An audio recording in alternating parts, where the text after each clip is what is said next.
Ladies and gentlemen, welcome back to JTX. So I shared a video recently about Formidable, who was making a stream course for $50 a month for you to join. If you haven't already watched that video, I suggest you watch that one first before you watch this. So obviously I gave my critique and said that it was a load of bullshit, because ultimately there's no one person who can tell you how you're going to grow your stream. Yes, there is tech knowledge and of course basics, but these are readily available on the internet. So the other day I hear about a different streaming course, this one called Solar Stream. So what's it all about? Well, I'm going to sign up today and we're going to find out together. Now, obviously I'm already probably a little bit biased against stream courses themselves, but I'm going to try and keep an open mind and point out anything good as well as anything that potentially I think not so good. Launch yourself toward new horizons. Sign up with SolarStream and define your destiny and take your streaming journey to new heights. Learn everything you need to start streaming. Set goals and build a stream that you're proud of. For experienced streamers, we offer courses to sharpen your skills and strengthen your footing so you can continue to prosper in the industry. So basically they're saying they've got all bases covered, whether you're a beginner or whether you're a bit of a veteran streamer. So we scroll down a little bit and it says founded by streamers for streamers. The CEO is Loco. Now, I have seen her on Twitter, but I don't know anything about her stream or much about what she does. It says she has 8 years as a full-time creator, which is a lot of experience as a content creator. She has 100,000 Twitch followers. Twitch followers is not always a positive correlation with a successful streamer. Consultant for streamers and brands, and an industry leader for advice and perspective. Loco has nearly a decade under her belt as a full-time creator in the streaming industry. Our team has experienced firsthand how the streaming meta has shifted over time, and it's our mission to create resources and tools to help fellow streamers. And that's something worth noting because obviously it says she's got 8+ years as a full-time creator. The streaming space has changed incredibly since then. It was so much easier to be recognized and grow 8 years ago than it is today.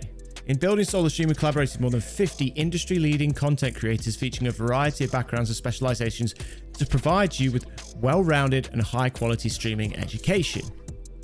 Learn from the pros who know what it takes to establish a career in streaming. We've already been doing it for years. So straight away you can see there's a lot more people involved than what Formidable was offering for $50 a month, which as far as I knew was himself, and he said he'd worked with somebody else who'd made courses. My reservations are still one single person cannot tell you exactly what it's going to take for you to grow. Featured courses, streaming equipment basics, growing your stream, alternative income sources. Let's view all the courses. Now you've got stuff like capture cards, this which is under tech and equipment. Now this stuff could be very helpful, along with the deep dive microphones and audio. Had to help a lot of people set up their microphone, so clear instructions would be very good on how to do anything tech wise. However, all the tech stuff is available on YouTube. Yes, sometimes you have to do a little digging and watch a couple of videos before you find a decent one, but it is there for absolutely free. So without looking at it yet, I would say the tech and equipment would probably be the most handy. Let's have a click on it and see what we get for free. It has a list of all the different points within each module. And basically, what do you get for free? Well, you get this paragraph. And the rest of the course is available to members. You mean all that course? Hey, look, maybe there's one that gives us more. Let's try lighting. Again, all you've got is this. And then the rest of the course is available to members. It just tells you what you're going to explore. Although it does have a link to this Streamer Square, which looks like it is a part of SolarStream or a sister company of. So they're basically the same thing. So there is a bit of information on lighting there. So if you sign up, anything that's under the pre-check section, you will be able to get for free, which is any of these in blue. So the streaming software basics, accessibility, intro to Twitch, equipment basics, streaming basics, that kind of stuff. But that's no good, is it? We want to see the actual thing. $14.99 a month or $150 annually. But $14.99, I mean, hey, it beats Form's 50, right? So let's get signed up. All right, so I'm going to try and be fair. I'm going to start off with one of the courses that I believe is going to be more helpful in my opinion, and that's one of the tech ones. And it's something that I know quite a lot about. So PC building for gaming and streaming. Welcome to PC building for gaming and streaming. We've got much more coming on this course in the near future, and we're very excited to share it. So make sure to return to this. If you want to go deep into PC builds for streaming, we've got a full episode of the stream scene here on YouTube. Right, but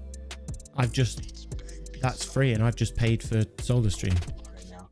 But that 8700K, it's fantastic CPU. That's what I would recommend if you're like, I'm going to build an awesome gaming PC. I also want to be able to stream off it. What do I need just in case I'm not too into streaming but still want a good gaming PC? Sure. Try to find that 8700K. It's 6 cores. It's 4.4 gigahertz, I think, just standard. Yeah, people are overclocking it to 5 gigahertz. Yeah, over 5 gigahertz. Okay, so I know what these guys are talking about. If you've come on a course to look about PC building, the language they're using is far too complex if you don't know what you're talking about with regards to building a PC. I've only scanned over this video, and this video is kind of only helpful if you already have quite a solid knowledge of PCs and components. So that would get a thumbs down from me. People are trying to they're trying to get around that and use these other ways of doing it, and they're great for budgets. But I think at the end of the day, if you're really trying to push the boundaries when it comes to quality, like, you do want to invest on the stream PC and a capture card and things like that, so that you can be proud of that quality you're putting out. So there he's talking about having a second PC to stream from. A second PC. I know that this course said it covered some advanced stuff. The majority of people looking at this, and especially who will be looking at setups and how to set up and the gear that they need to set up, are they going to be thinking about a second PC? Because don't forget, this is the video that the course has pointed them to. It's going to be very expensive to build 2 PCs, and you only need 2 PCs, especially if you're gaming from one PC. And if you've got a gaming PC, it's going to be an expensive PC in the first place. I have no idea why this video has been linked to this course. I've only briefly looked through it. Don't get me wrong. I've not looked through the whole video, but from what I can see, they are using terminology that a lot of people aren't going to understand. They're talking about a second PC for streaming, which, yes, is great, but it's a very expensive option, especially if you're starting out. Would I recommend getting a streaming PC for when you're starting out? No, unless money is no object, forget it. But that was just a video that this course points you to if you wanted it in depth. So I guess you could argue that being in depth means they're going to talk about more complicated things. But ultimately, I think that this is mainly for people looking to start out or take their stream a bit further that don't have that much knowledge. All right, so let's look through the actual course content. There's a bit about setting the budget, which is pretty important. Step 2, the case. This explains case sizes, which is fairly important, and that's pretty basic. I like that section. Step 3 explains the different kind of motherboards that you can get. Power supply, which CPU. Well, it does cover the components and tell you the differences between them. There's not really anything here that tells you what you should be buying in terms of actual products that are out there. I'd be thinking that if I was paying monthly for a course, there would be a section saying these are good options for lower, mid, higher budgets, whatever. I understand that obviously that would have to be updated regularly, but if you're paying monthly, you would think that that would be updated regularly. I like at the bottom it says building your own PC can be difficult when starting from scratch with no previous experience. Absolutely right. Do it with somebody who knows what they're doing the first time you do it. This basic guide gives you a starting point, but be sure to do your own personal research before jumping into a serious financial investment. Why have I paid $15 for your guide then? Take some time to plan the build, decide what you're hoping your PC will do for you, then have a blast building the computer of your dreams. You got this. So definitely these points explaining the case, motherboard, power supply, etc. are handy for sure.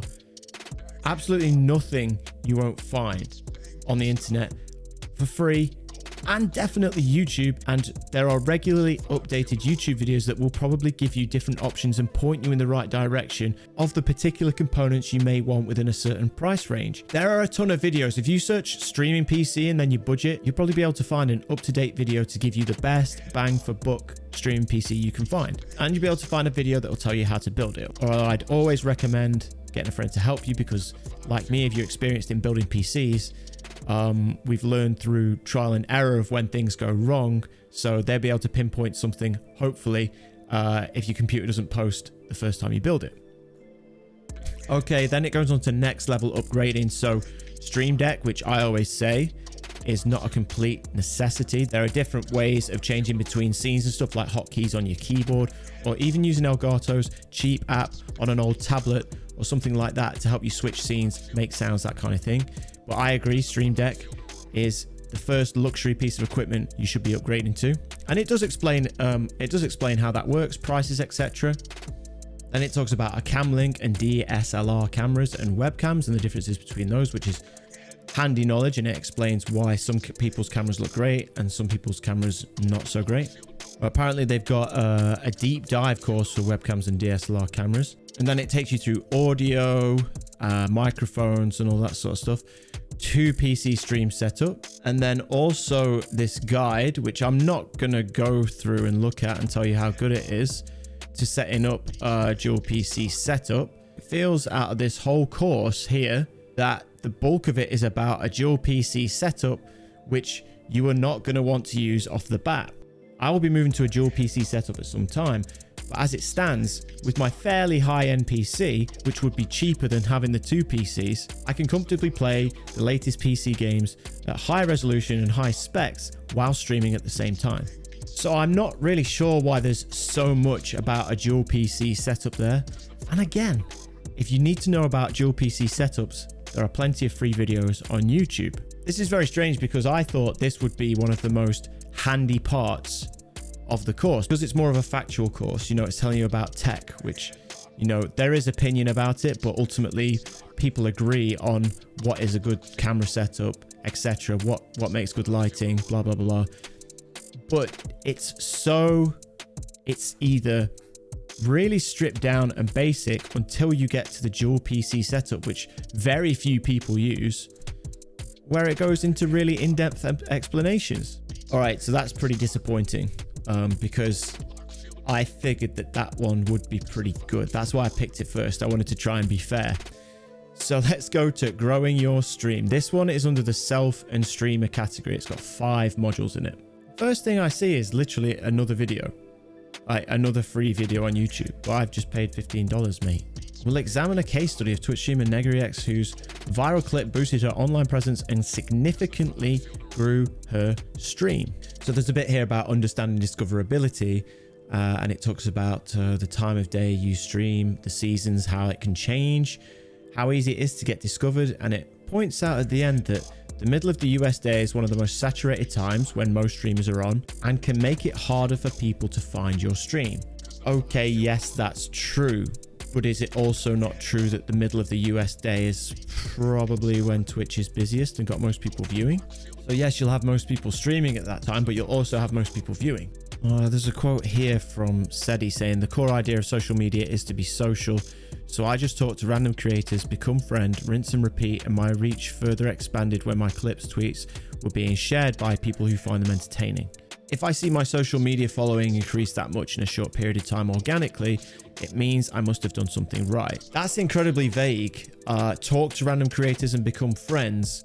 I mean, you got to be careful with that it doesn't turn into some sort of follow for follow thing.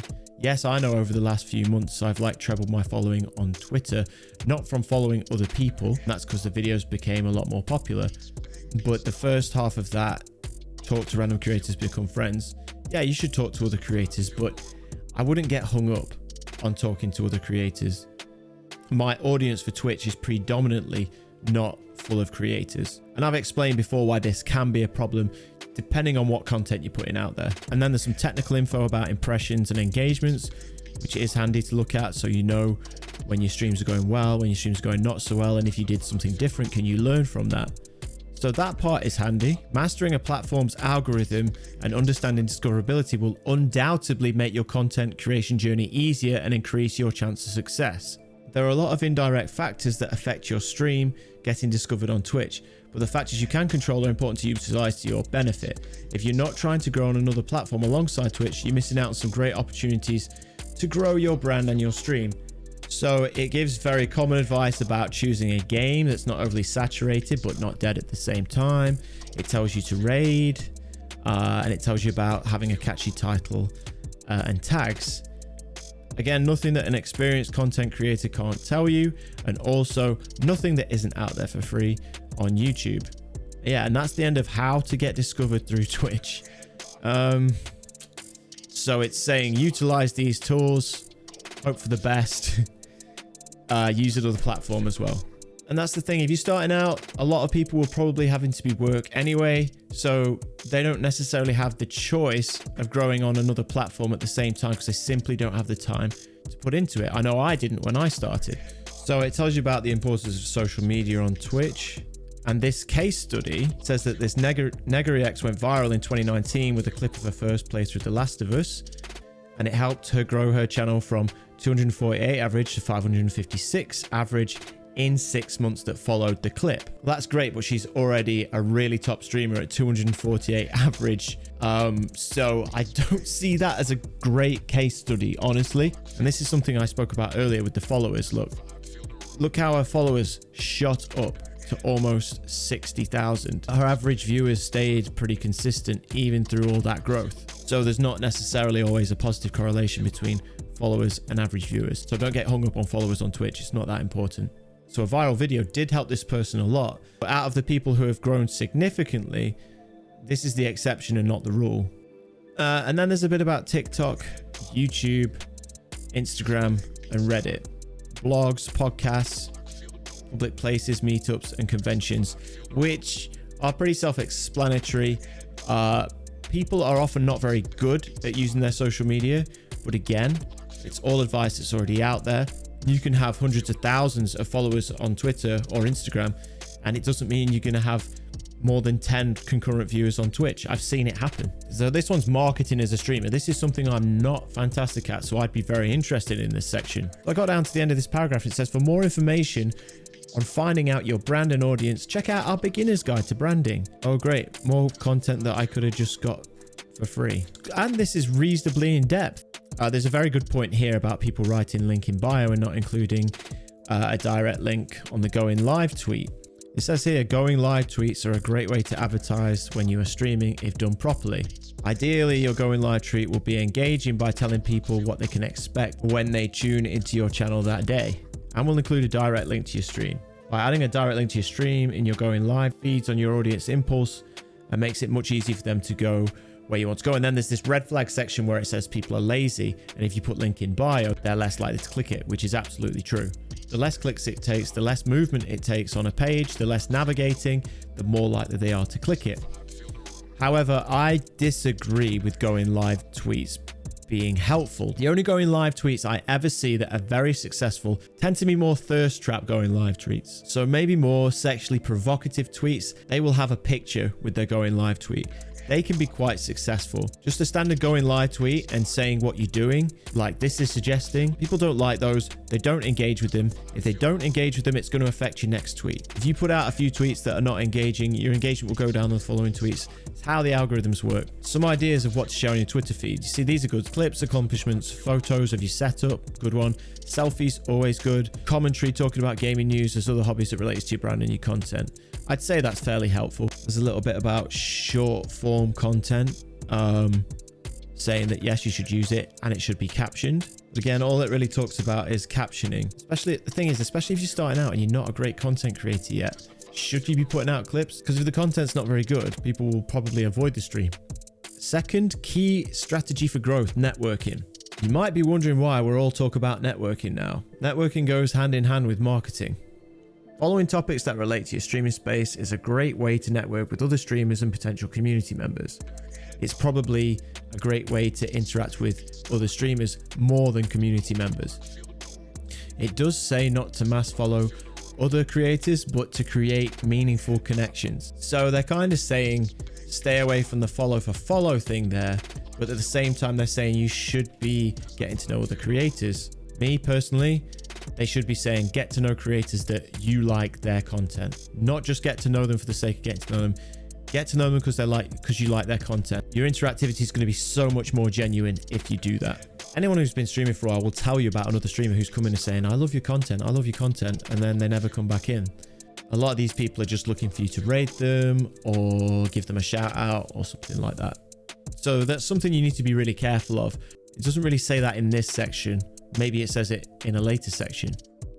Okay, so in the networking tips, it does tell you to be genuine.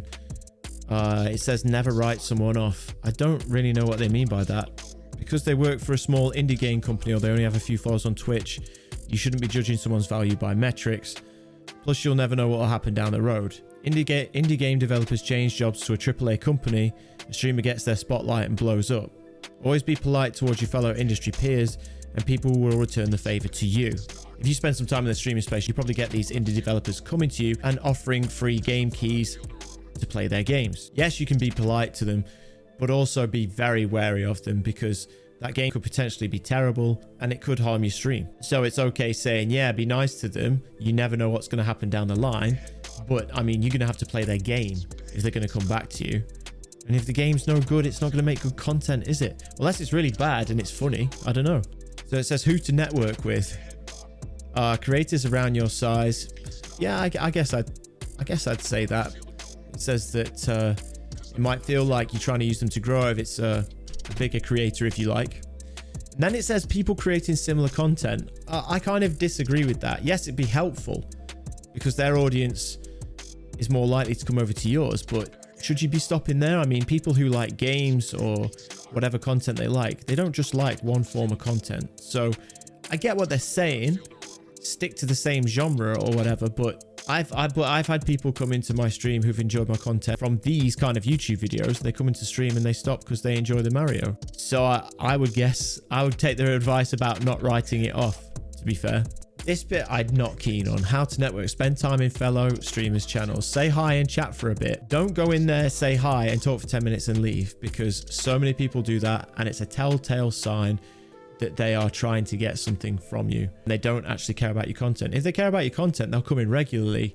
And yeah, sometimes people can only stay for 10 minutes, but if they're there for 10 minutes every single time, you know what's up. Collaborate. Work with people who make sense to work with. Do you play Dead by Daylight?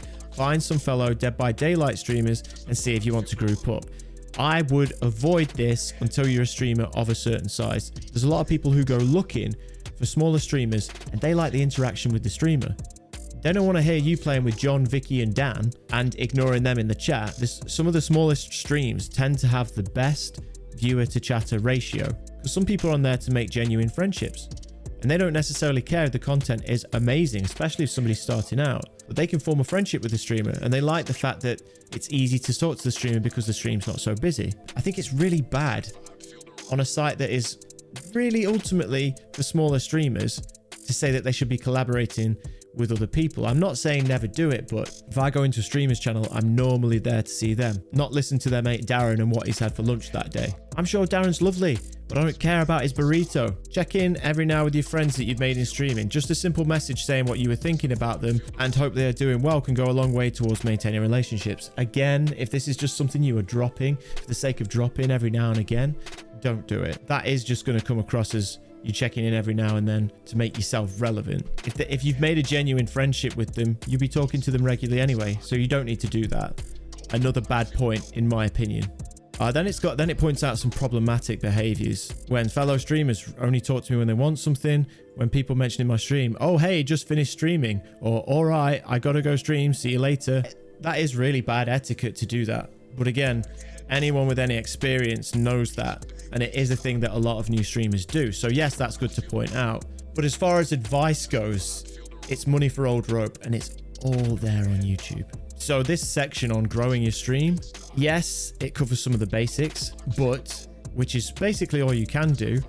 Some of these points I think are bad, and also 15 a month. Why didn't you just make a video covering this? Put it out on YouTube. It would help some people. You'd make some ad revenue. Now, at the minute, I'll be honest, I feel ripped off for my money. Let's pick another tech one. Let's go for the microphones and audio deep dive. So we click on this and straight away, there is 2 videos which are free on YouTube. And by the way, there are literally hundreds of these videos on YouTube. I know because I have one on there from my other YouTube channel. And then one about equipment and software. And basically it says, would you rather watch than read? Here's a clip. So it's basically saying that here's the information you need. If you want, you can read it though. So they've already put the content out there on YouTube. So remind me again what I'm paying $15 for. Okay, what about this one? Twitch affiliate. What now? What next? So I'm guessing this is if you just hit affiliate, what do you do next? Again, another video, which can be found, of course, on YouTube. You're putting free content behind a paywall. I'm lost for words. I really am.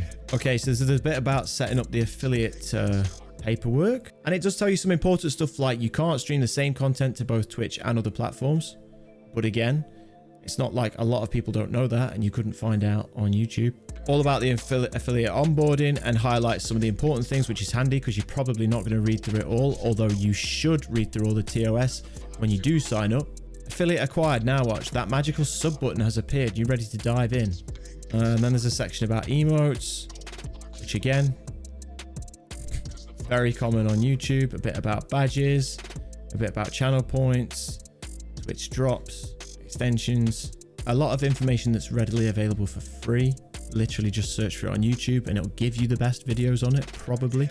You want to build a consistent streaming schedule to get people used to when you're going to go live. If you're going to stream every weekday at noon, be consistent about that every weekday streaming at noon, because if people find you at that certain time, it means they're possibly available to watch you. Yep, absolutely, 100% agree with that. As do most experienced content creators. And if you were to watch a good video about it on YouTube, it'd tell you exactly the same thing. I quite like this, but this is quite funny. Twitch partnership is by no means a bad goal to aim for, but it's one you'll need to approach with a plan. I didn't have a plan. I'm not saying that having a plan is a bad thing, but I didn't have one. Partnership isn't reached by accident. It's done after content creators created a plan with specific achievable goals. And to be honest, I'm not saying that creating a plan's a bad thing, but from the people I know, something will have happened where they've had a peak, not necessarily a plan, and they'll get close to it, and then they'll think about how consistently they're streaming, how often they're streaming, when they're busier. Then they start to finesse the stream a little bit more when they get close. They didn't necessarily have a plan to get them near it in the first place. This also says once you've hit at least 2 out of the 3 of these, the streaming for 25 hours on 12 different days, and you're about halfway to the average view count, which would put you at 37.5 concurrent viewers, that's when you can focus a bit more about becoming Twitch partner. I honestly wouldn't think about it until you are 65 plus, honestly, because it can be crushing to think that you are getting there, that you've done it, you're on your way, and you're going to continue to grow the same way, and you start to do that partner push and it doesn't happen. But it does say a better goal is to aim for building up your community, improving your average view count, and making sure your streaming schedule is beneficial to you after that, which yes, I do agree with that. But before, it says when you're thinking about halfway, when you're thinking at like 37.5 viewers, nah, that's not when to start thinking about being a partner. It means you've become a more established creator, especially if you've had that over sustained a few months. But obsessing over the tick shouldn't be your priority. Again, we've come to network and marketing, which obviously we've already explored in depth. It's under streamer and self sections, so I don't know why we'd be going through this again. But you know, it's here anyway. Oh, there's actually a section on pushing for partner. This should be interesting. Some of you have probably heard of Twitch streamers who are pushing for partner status. Often when you hear someone is trying to become a Twitch partner, they will refer to it as a push. So what does this mean, to push for partnership, and what does it even mean to be a Twitch partner? There are a lot of questions about Twitch partnership that aren't often clear, since achieving varies from case to case. Very important to know, achieving it does differ from case to case, and that's why nobody can give you any knowledge that's worth paying for, like this course. Numbers over community. So you can also drive some of your current viewers away by publicizing your partner push. The people that have been there for a long time are the people who are also more likely to keep being there and sticking around. So it's important that you look after them first. And that's one of the reasons I'm very much against the partner push. And it can kind of look like you don't care about the numbers you already have, the people that are already there. And then it does say in the end, there is no right way to push for partnership. And that is true. Personally, I wouldn't do it, but they've created a whole section on it. So in the end, it's like, yeah, we can't tell you how to do it. Great. So what am I paying for then? Okay, so in the end, I'd say it's a big L on SolarStream for me, because one, a lot of the content they've already got for free on YouTube, and you can probably find better videos than what they have on YouTube. Two, everything is either incredibly basic or seems to be more advanced. There doesn't seem to be much sort of information that's in between. And also, there's just not that much of it for $15 a month, honestly. I'd be very annoyed if I paid $15. Oh wait, I did pay $15. And it said that it could help me no matter where I was in my place in streaming. Me personally, it's not helped me at all. But I was trying to look at it from the point of view of being fairly new to streaming. And yes, there may be some good points in there, and some really bad ones in my opinion, but there is actually very little content for $15 a month. What do you guys think about course guides? Do you think they're a big win or a big loss? What did you think about this video? What did you like about this website? If there was anything, was there anything that you didn't like particularly? Let me know in the comments. I always reply in the end. If you have any questions about streaming, I'm going to set up a section in the Discord where you can ask me particularly about anything tech-based, because that's something I can definitely help with. Then hit me up in the Discord. I'll put the link for that in the description below. As ever, thank you guys for watching, and I'll see you next time. Goodbye.